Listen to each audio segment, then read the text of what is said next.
J'ai préparé 2 articles sur le pouvoir de la parole, donc le pouvoir de la parole sur son aspect bienveillant et le pouvoir de la parole sous son aspect malveillant. Je vous les ferai passer dans les jours qui viennent.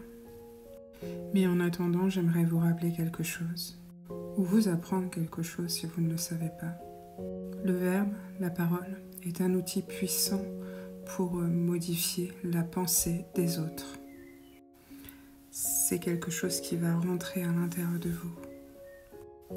La parole, c'est votre magie, c'est aussi votre puissance. Et comme on ne sait pas comment on fonctionne et qu'on ne comprend pas ce pouvoir, cette magie, on se laisse berner. Et au lieu de nous servir, ça nous dessert. Ça, c'est de la faute à l'ignorance. Ça nous dessert depuis longtemps puisqu'on est très ignorant de ce que nous sommes véritablement. Ce pouvoir et cette magie sont utilisés donc par les gouvernances et les grands de ce monde pour utiliser votre énergie, vos capacités, votre puissance, votre magie, votre essence. Ces puissances, qu'elles soient d'ailleurs occultes ou non occultes, puisqu'il y a beaucoup d'occultes, beaucoup de choses cachées. Donc c'est utilisé la plupart du temps, quasiment d'ailleurs 100% du temps, de manière non éclairée. Et c'est donc considéré comme des pratiques obscures, ou on pourrait qualifier ça de magie noire. Les vrais dirigeants de ce monde connaissent parfaitement la puissance du verbe, le pouvoir de la parole. Parce que la parole en soi est porteuse aussi d'énergie et de vibration. Donc ils connaissent le pouvoir de l'hypnose, le pouvoir des suggestions. Suggestions ou affirmations positives, je l'ai déjà dit plein de fois. Faites ceci pour le bien du monde, faites cela, faites ceci, faites cela, puis un mensonge ou une suggestion répétée 100 fois devient un nouveau mode de vie, un nouveau mode de pensée aussi. En fait, vous faites parce qu'on vous dit de faire les choses, que ce soit bienveillant ou malveillant d'ailleurs. La frontière est mince. Donc la parole est utilisée pour modeler l'esprit humain, le cerveau humain, la programmation humaine, le conditionnement humain, peu importe comment vous appelez ça. Et donc vous pouvez être manipulé comme ils ont envie de vous manipuler parce que vous ne connaissez pas les principes de base qui régissent l'esprit, les neurosciences, la puissance de votre cerveau, la puissance de votre être, etc., etc. Et c'est comme ça qu'on arrive à croire tout et n'importe quoi parce qu'on nous le met dans la tête.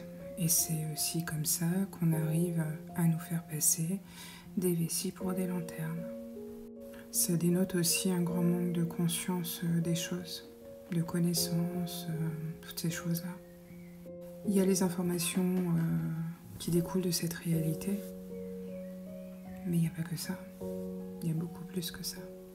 Cette réalité, c'est 0,0001% du réel.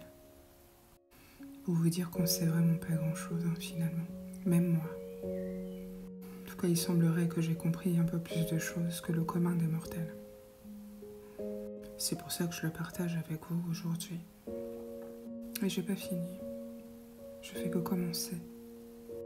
J'ai beaucoup de choses à dire. Donc le pouvoir de la parole est aussi largement utilisé par toute la sphère dite PN, manipulation perverse, manipulation des masses, tout ce qui va être une manipulation sombre, obscure, inverse, utilise ces méthodes-là, la parole. Si vous avez affaire à un PN, à un vrai PN, à une vraie personne qualifiée de PN, son arme c'est la parole.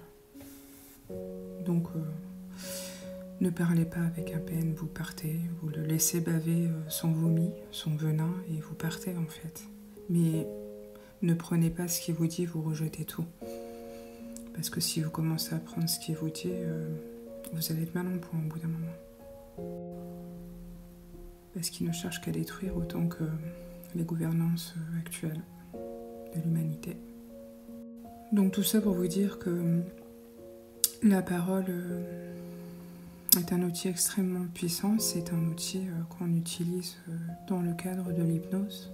Donc moi je pratique, mais je pratique ouvertement avec des gens qui viennent me voir et qui sont consentants et qui veulent effectuer un certain travail, et le travail se dirige dans le choix de la personne.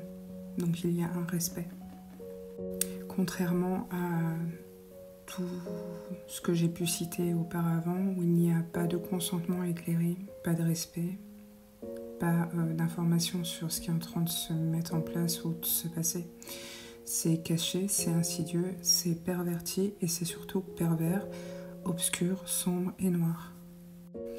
Alors ceux qui disent que l'hypnose ne fonctionne pas, laissez-moi bien rigoler, parce que vous êtes les premiers à être sous état d'hypnose, puisque l'hypnose est un état naturel de l'esprit, c'est un état de conscience modifié, que vous connaissez parfaitement, puisque vous passez par différents états de conscience modifiés dans la journée, mais vous ne pratiquez pas directement des techniques d'hypnose, mais vous êtes en état de conscience modifié, donc vous êtes en état d'accueillir des suggestions sur certains moments d'état de conscience modifié. C'est ce qui se passe quand vous êtes devant une télé, puisque vous êtes en état alpha la plupart du temps. Et l'état alpha est un très bon état pour accueillir les suggestions, les nouvelles choses. C'est un état idéal pour reprogrammer un cerveau. Donc je terminerai qu'utiliser la parole pour manipuler, dans un but de manipulation, est de toute façon obscure, sauf si elle amène les gens à penser par eux-mêmes et avoir un petit peu plus d'objectivité sur les choses, un peu plus de connaissances et de savoir. Dans ces cas-là, c'est une belle pratique de parler. Dans le cas contraire, nous tombons dans le camp de l'obscur, ce qui est monnaie courante aujourd'hui, chez beaucoup. Alors commençons à vivre déjà dans la vérité.